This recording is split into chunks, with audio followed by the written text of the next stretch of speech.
So guys finally welcome back to CS concept simplified. So guys आज के video हम discuss करने वाले हैं what the main difference between autonomous college and non autonomous, और कौन सा बेटर रहेगा और हमें कौन सा चूज करना चाहिए, और मेनली ऑटोनोमस कॉलेज के फायदे क्या क्या होते हैं। सो now let's start this video. So guys, finally, autonomous college versus non-autonomous college. What's the main difference and which college to choose? So now let's start.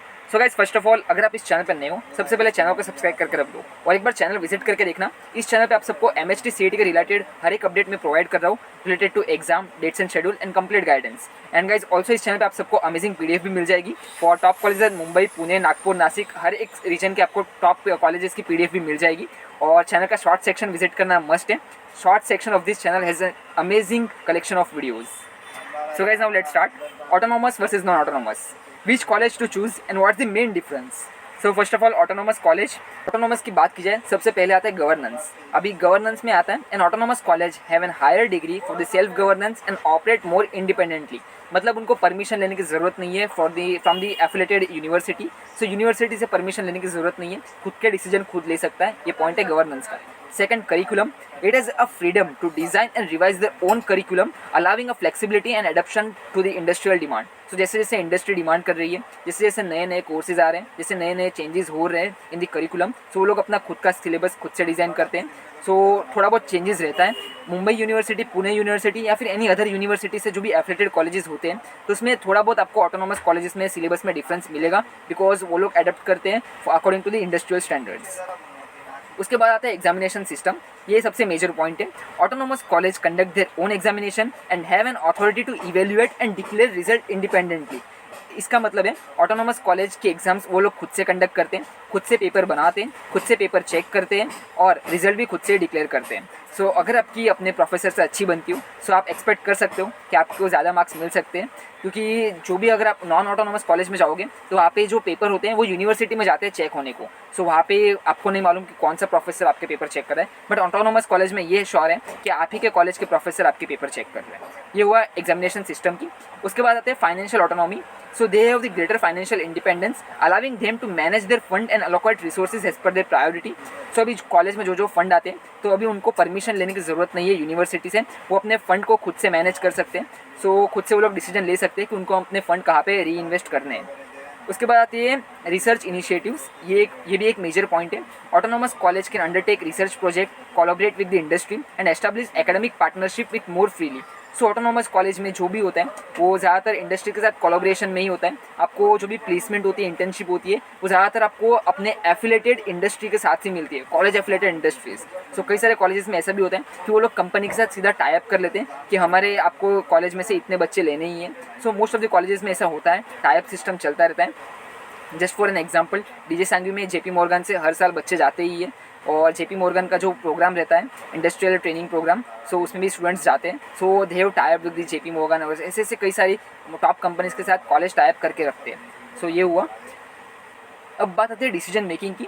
So they can make their decision regarding admission, faculty appointment, administrative policy without direct interference from the university और education board. So लोग अपने खुद से appointment दे सकते हैं, खुद से higher कर सकते हैं अपने प्रोफेसर्स को। सो ये होती है डिसीजन मेकिंग की बात। अपने लिए मेन पॉइंट आता है कि एग्जामिनेशन सिस्टम कैसा होता है, करिकुलम कैसा है और रिसर्च इनिशिएटिव कैसे। So now let's move to non autonomous colleges. So इसके जितने पॉइंट हैं वो अपोजिट टू ऑटोनॉमस कॉलेजेस हैं। सबसे पहले governance. A non autonomous college operates under the direct control and supervision of an affiliated university and educational board.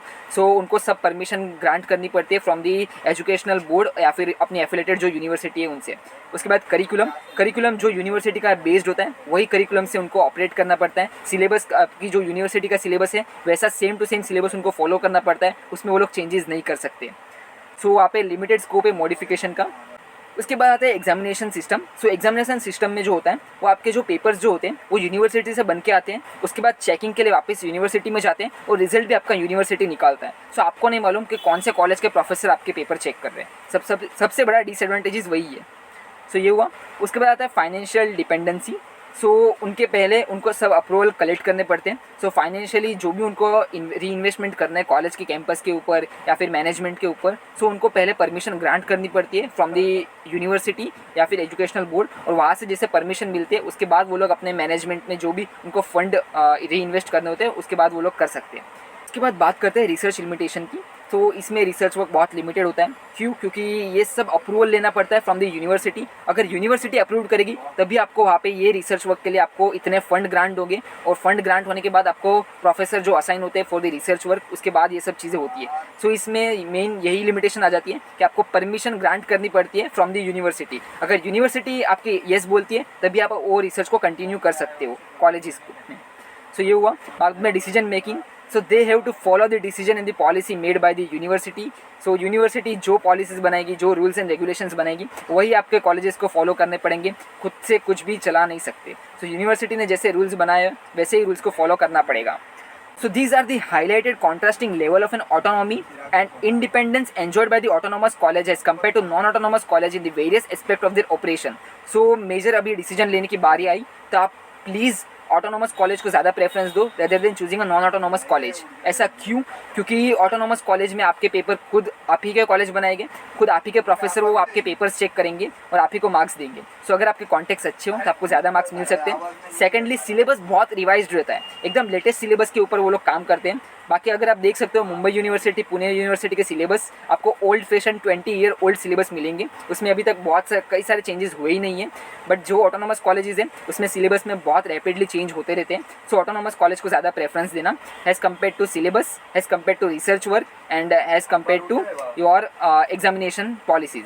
सो यही था मेरा मेन इस टॉपिक का बताना कि prefer autonomous colleges rather than choosing a non autonomous colleges. So guys यही था आज का वीडियो। अगर आपको ये वीडियो पसंद आया तो गाइज एक लाइक तो बनता है, और चैनल पर नए हो तो चैनल को सब्सक्राइब करके जाओ। Thank you guys for watching this video. अगर आप इस चैनल पर नए हो, चैनल को सब्सक्राइब करना तो बनता है, और चैनल का शॉर्ट सेक्शन जरूर देख के जाना। सो गाइज चलो मिलते हैं नेक्स्ट वीडियो में, तब तक के लिए goodbye and have a nice day.